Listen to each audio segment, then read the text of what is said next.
Bismillahirrahmanirrahim. Alors, je vous souhaite la bienvenue dans ce nouveau cours qui sera consacré à un petit rappel sur les différentes liaisons mécaniques selon la norme française ISO 3952. Alors, la première liaison, c'est ce qu'on appelle, ou bien avant ça, on va parler à la notion de degré de liberté.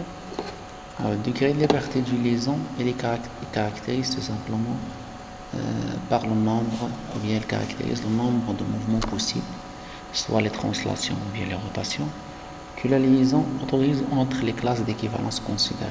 Alors, le nombre total des degrés de liberté, c'est 6. Alors, le nombre des degrés de liberté sont regroupés à l'intérieur des tableaux de ce genre. Alors Tx, c'est l'abréviation de translation sur l'axe des X. Il caractérise tout simplement la possibilité de mouvement en translation sur l'axe des X. Alors Ty, il caractérise la possibilité de mouvement en translation sur l'axe des Y, et Tz de même, mais sur l'axe des Z. Rx et Ryz, ça caractérise tout simplement la possibilité de mouvement en rotation autour soit de l'axe X, Rx, ou bien de l'axe Y, Ry, ou bien de l'axe Z, Rz. Alors, la première liaison standard, c'est la liaison, ce qu'on appelle la liaison complète, ou la liaison castrante. Alors, une liaison en castrement, tout simplement, il n'autorise aucun mouvement. D'accord? C'est-à-dire qu'il possède 0 degré de liberté. D'accord? Le symbole normalisé de cette liaison, le voici. D'accord?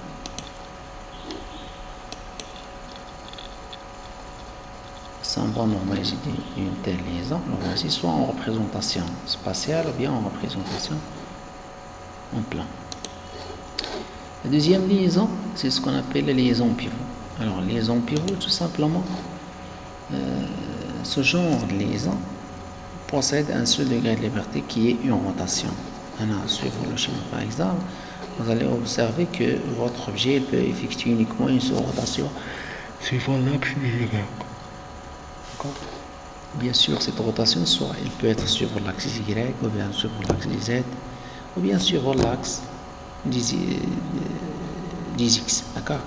Ce n'est pas un problème suivant quel axe la liaison est réalisée, tant que votre liaison possède uniquement une seule rotation et un seul degré de liberté. La troisième liaison, je m'excuse pour Adèle. La troisième liaison, c'est ce qu'on appelle la liaison glissière. Alors, la liaison glissière, à partir de son nom, on va constater tout simplement que l'objet linéaire réalise des glissements ou bien des translations. Soit, par exemple, un exemple suivant l'axe Y, ou bien suivant l'axe des X, ou bien suivant l'axe des Z, selon, bien sûr, l'axe de votre liaison. D'accord? Maintenant, ce genre de liaison, il possède uniquement un degré de liberté qui est une translation. La quatrième, je m'excuse, c'est ce qu'on appelle liaison hélicoïdale. La liaison hélicoïdale possède un seul degré de liberté, même s'il possède une translation et une rotation, mais ces deux mouvements ils sont composants.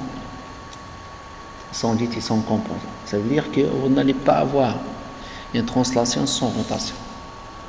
C'est pour cela qu'on dit qu'il possède un seul degré de liberté. Alors la translation et la rotation ici sont liées par cette relation Ty est égal à K fois Ry, sachant que K ça représente le pas de l'hélice de votre vis. Alors pour la liaison pivot glissante, il possède 2 degrés de liberté, un pivotement et un glissement. Il y a une rotation et une translation sur bien sûr le même axe. D'accord? Soit sur l'axe des Y comme ce cas-là ici, ou bien sur l'axe des X, ou bien sur l'axe des Z. D'accord? Le symbole normalisé de cette liaison, soit suivant cette vue, ou bien suivant cette vue. D'accord? Pour la liaison rotule, on appelle la liaison rotule à doigt. La liaison rotule à doigt possède deux rotations. D'accord? La liaison rotule-adjoint, elle possède deux rotations, bien sûr, pas de translation fait liaison rotule. Il n'y a pas de translation fait liaison rotule. C'est uniquement une liaison qui permet des rotations. Alors nous avons éliminé une rotation par un arrêt.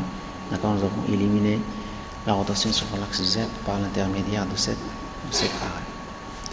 Alors, pour ce qui concerne la liaison appui-plan, la liaison appui-plan, c'est une liaison qui est réalisée par la mise en contact d'un plan sur un plan.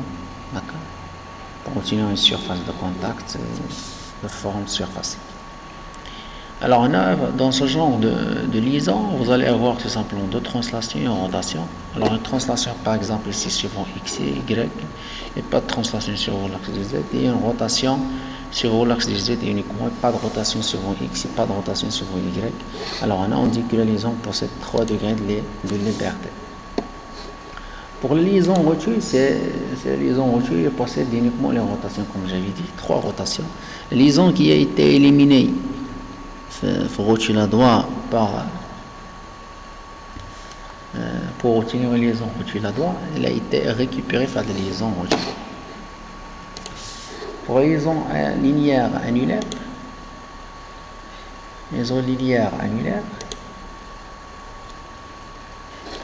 alors ça ressemble à peu près à une bille à l'intérieur d'un cylindre. D'accord, une bille à l'intérieur d'un cylindre, elle peut effectuer une translation sur l'axe Y, pas de translation sur X et pas de translation sur Z. Elle peut effectuer les 3 rotations. C'est pour cela qu'on dit qu'il possède 4 degrés de liberté. Une translation plus 3 rotations. C'est une liaison linéaire annulaire. Liaison linéaire rectiligne. Dans la liaison linéaire rectiligne, nous avons éliminé la rotation, d'accord, et ajouté les deux translations. C'est pour cela on dit que alors l'objet ADA, tout simplement, il peut translater sur l'axe des X ou bien sur l'axe des Y, d'accord. Il peut effectuer une rotation uniquement sur l'axe des Z ou bien l'axe des Y, d'accord. Pas de rotation sur l'axe des X.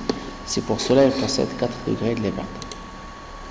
La dernière liaison, c'est ce qu'on appelle liaison ponctuelle. Liaison ponctuelle, le contact se réduit en un point dans ce genre de liaison. Alors ce genre de liaison, l'objet dit qu'il possède, il peut faire une translation sur l'axe X, une translation sur l'axe Y, pas de translation sur l'axe Z. Parce qu'une fois l'objet commence à translater sur l'axe Z, on va perdre le contact entre les deux solides. Une fois on perd le contact, on ne parle plus de liaison. Pour ce qui concerne les rotations, l'objet dit qu'il possède toutes les rotations. On peut faire une rotation sur Z, des rotations sur l'axe des X et une rotation sur l'axe des Y. Alors l'objet dit qu'il possède 5 degrés de liberté. Je souhaite que vous avez un peu compris la liaison. À la prochaine vidéo, Inch'Allah.